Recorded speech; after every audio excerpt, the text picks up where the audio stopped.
आज बागेश्वर धाम जाने का अचानक से होता है मन। जय श्री राम दोस्तों। आज अचानक से हम लोगों का होता है बागेश्वर धाम जाने का मन। हम लोग अपनी बाइक उठाते हैं, चले जाते हैं बस स्टैंड नागौर। आज बहुत ही कड़ी धूप थी, लेकिन फिर भी हम निकल जाते हैं बागेश्वर धाम के लिए। कुछ दूर जाने के बाद हमने किया अपने बाइक का पेट्रोल चेक करने के बाद फिर से हम निकल जाते हैं नागौर के लिए। फिर हम पहुँच ही जाते हैं नागौर सिंहपुर चौराहा पहुँचने के बाद पहुँच जाते हैं थाना, जहाँ खड़ी करनी थी हमें अपनी बाइक को। पार्किंग पर खड़ी करने के बाद निकल जाते हैं सिंहपुर चौराहा, जहाँ से मिलनी थी बागेश्वर धाम के लिए बस। हम लोग आ जाते हैं चौराहे पर पहुँचने के बाद आने वाली थी हमारी गाड़ी। बस ठीक ही समय पर आ गई तो हम लोग बैठ जाते हैं बस में सबसे आगे, क्योंकि आगे थी सीट खाली। बस के ड्राइवर ने बताया कि ये गाड़ी जाएगी पन्ना तक, लेकिन हमें जाना था बागेश्वर धाम। कोई बात नहीं, हम पन्ना से दूसरी बस पकड़ लेंगे। फिर हम पहुँच जाते हैं देवेंद्र नगर, जहाँ हम खाते हैं समोसा खाने के बाद फिर से हम बैठ जाते हैं उसी बस पर। बस में बैठने के बाद पहुँचने ही वाले होते हैं पन्ना। डायमंड चौराहे में करने लगते हैं दूसरी बस का इंतजार करने के बाद बस आ ही जाती है। बस में बैठने के बाद हम निकल जाते हैं बागेश्वर धाम के लिए। बागेश्वर धाम के लिए बस में बहुत ही यात्री थे, क्योंकि आज था शनिवार। फिर हम पहुंच जाते हैं बागेश्वर धाम के मेन गेट पर पहुंचने के बाद हमें पीनी थी चाय। आ जाते हैं चाय की दुकान पर, वहाँ पीते हैं चाय। अंकल जी ने बनाया था बहुत ही अच्छी चाय। लोग दुकान पर बैठे थे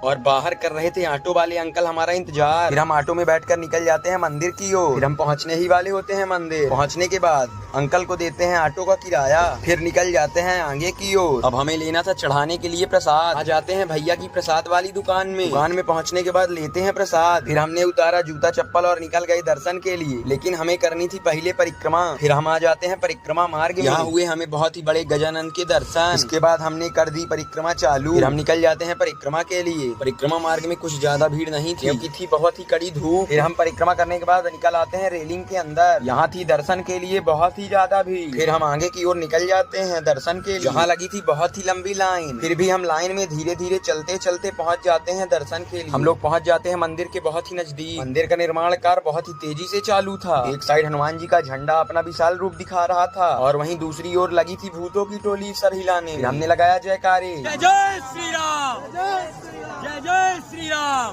फिर हम पहुँच जाते हैं मंदिर के बहुत ही नजदीक। फिर हमने किया प्रभु के बहुत ही आराम से दर्शन के बाद चढ़ाते हैं प्रसाद। फिर हम प्रसाद चढ़ाने के बाद आ जाते हैं बाहर। हमें मिलते हैं सतना से आए हुए कुछ हमारे मित्र। भैया ने बोला हमारे साथ भी ले लो वीडियो। भैया ने किया हमें तुरंत फॉलो। हमने बताया उन्हें अपना यूट्यूब चैनल, उन्होंने किया सब्सक्राइब। देर बाद मंदिर में होने लगी बहुत ही ज्यादा भीड़, क्योंकि हो गई थी अब शाम। हम आ जाते हैं पहनने अपने जूते पहनने के बाद आ जाते हैं बाहर। कर रहे थे ऑटो वाले भैया हमारा इंतजार। हम निकल जाते हैं घर के। वीडियो अच्छा लगा हो तो लाइक सब्सक्राइब कमेंट जरूर करते हैं अगले वीडियो पर। तब तक के लिए जय श्री राम।